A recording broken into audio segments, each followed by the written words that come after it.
ఈరోజు శాసనసభలో విశాఖపట్నం భూములతో పాటు అనేకమైన భూమి వ్యవహారాలపై గత ప్రభుత్వం చేసిన భూ అక్రమాలపై శాసనసభలో విస్తృతంగా చర్చ జరిగింది. ప్రస్తుతం విశాఖపట్నం జనసేన ఎమ్మెల్యే వంశీకృష్ణ ఉన్నారు.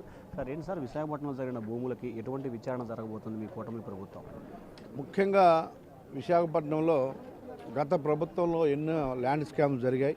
ఆ ల్యాండ్స్ అన్నింటి మీద కూడా ఎంక్వైరీ చేయమని చెప్పడం జరిగింది. ఎంక్వైరీ ఖచ్చితంగా చేయడం జరుగుతూ ఉంది.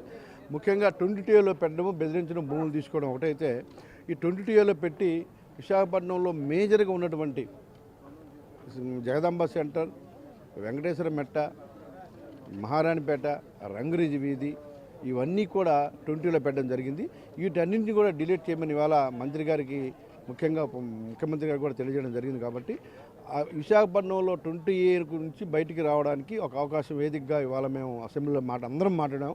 సో ఖచ్చితంగా 20A నుంచి ఈ ల్యాండ్స్ ఎందుకు తెప్పిస్తారు. ముఖ్యంగా పేద ప్రజలు ఎవరైతే ఉన్నారో ఒక రోడ్డు ఎక్స్టెన్షన్లో కానీ లేకపోతే ల్యాండ్ ఎక్విజిషన్ చెప్పడం కానీ అవి సబ్ డివిజన్లు చేయకుండా చేయడం వల్ల వాటన్నిటి కూడా 20లో పెట్టడం వల్ల వాళ్ళు సంవత్సరాల పాటు ఎంఆర్ఓ ఆఫీస్ చుట్టూ కలెక్టర్ ఆఫీస్ జరుగుతుంది. కాబట్టి వాటిని కూడా ఎక్కడైతే ల్యాండ్ తీసుకుని అప్పుడే దాన్ని సబ్ డివిజన్లు చేసేసి డివైడ్ చేయాలని చెప్పేసి కూడా చెప్పడం జరిగింది.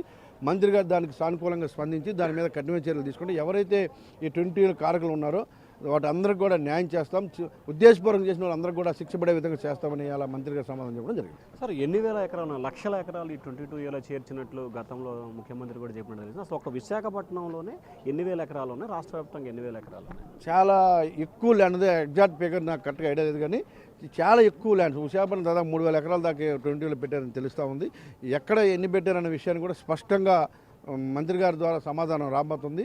సో వీటన్నిటి మీద ఒక స్పెషల్గా మంత్రి గారే విశాఖపట్నం వచ్చి 1-2 రోజులు ఉండి ఆ 20కి సంబంధించినటువంటి ప్రాబ్లమ్స్, విశాఖపట్నం ల్యాండ్కి సంబంధించిన ప్రాబ్లమ్స్, ముఖ్యంగా ఉడా లేఅవుట్లు ఎప్పుడో వేసిన వాళ్ళు కూడా వాళ్ళకి ఎక్కడైతే ప్లేసులు ఉన్నాయో ఇచ్చారో వాటిని ఇంకా అప్పచెప్పట్లేదు. ఇలాంటి కారణాలు అన్నింటినీ కూడా నేను దగ్గరుండి చూసి దాన్ని అతి త్వరలోనే విశాఖపట్నం మంత్రానికి వచ్చి ఈ ప్రాబ్లం సాల్వ్ చేస్తానని కూడా మంత్రి గారు సమాధానం చెప్పడం జరిగింది. సార్ నిన్న మాజీ సీఎం జగన్మోహన్ రెడ్డి ట్విట్టర్ వేదికగా సోషల్ మీడియాలో ఒక పోస్టు పెట్టారు. నేనే ముఖ్యమంత్రిని 420 అలాగే హామీలు అమలు చేయని పెడుతున్నాను, సోషల్ మీడియా కార్యకర్తలంతా కూడా పోస్టులు పెట్టండి, దమ్ముంటే నన్ను అరెస్ట్ చేయండి అని ఒక శపథం చేస్తున్నాడు.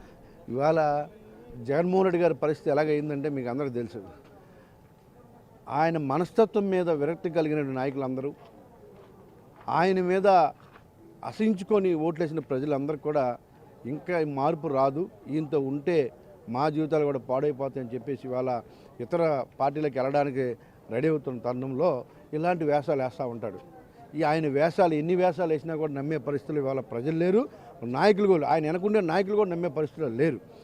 ఎవరు కూడా ఇలా సోషల్ మీడియాలో పెట్టడానికి కానీ లేకపోతే ముందుకు వచ్చి మాట్లాడడానికి కానీ వచ్చే పరిస్థితులు లేవు. ఈయన నమ్ముకుంటే జీవితం ఉండదని ఒక ఉద్దేశంతో ఇవాళ అందరూ కూడా బ్యాక్ స్టెప్ వేస్తూ ఉంటే వాళ్ళని మళ్ళీ ముందుకు రప్పించడానికి ఇలాంటి టెక్నిక్లు వాడుతూ ఉంటాడు. యూజ్ అండ్ త్రో మనిషి, మాట తప్పను మడం తెప్పడం. ఈ రాష్ట్రంలో మాట తప్పేవాడు, మడం తెప్పేవాడు ఫస్ట్ వ్యక్తి జగన్మోహన్ రెడ్డి గారు అనే విషయాన్ని నేనే సాక్ష్యం. దానికి అలాంటి వాళ్ళు ఎంతోమంది సాక్ష్యం. సార్ ఫైనల్గా విశాఖపట్నం ఉత్తరాంధ్ర సంబంధించి మొదట విజయసాయిరెడ్డి, ఆ తర్వాత వైవి సుబ్బారెడ్డి, ఆ తర్వాత కొన్ని జిల్లాల బొత్సాకి, మళ్ళీ ఇప్పుడు విజయసాయిరెడ్డిని ఇచ్చారు. అంటే అసలు ఉత్తరాంధ్రకి ఎందుకు ఇంతమంది మారుస్తున్నారు? విశాఖపట్నం అనేది ఒక హాట్ సిటీ. ఆ సిటీ దేశంలో కాకుండా ముఖ్యంగా భారతదేశంలోనే కాకుండా ప్రపంచవ్యాప్తంగా చూసుకున్నా కూడా అదొక ప్రత్యేకమైన సిటీ, అదొక బ్యూటిఫుల్ సిటీతో పాటు ఎటువంటి ఇబ్బంది లేకుండా సిటీ కాబట్టి దాని మీద వాళ్ళకి ప్రత్యేకంగా దృష్టి ఉంటుంది. ఎందుకంటే అక్కడైతే దోసుకోవచ్చు, దాచుకోవచ్చు. ఆ ఉద్దేశంతోనే ఇవాళ అక్కడ ఇంకెవరు నేరు విశాఖపట్నం మీరు గ్రహించండి. విశాఖపట్నం సిటీకి మాత్రం ఆయన బంధువులను వేసుకుంటాడు.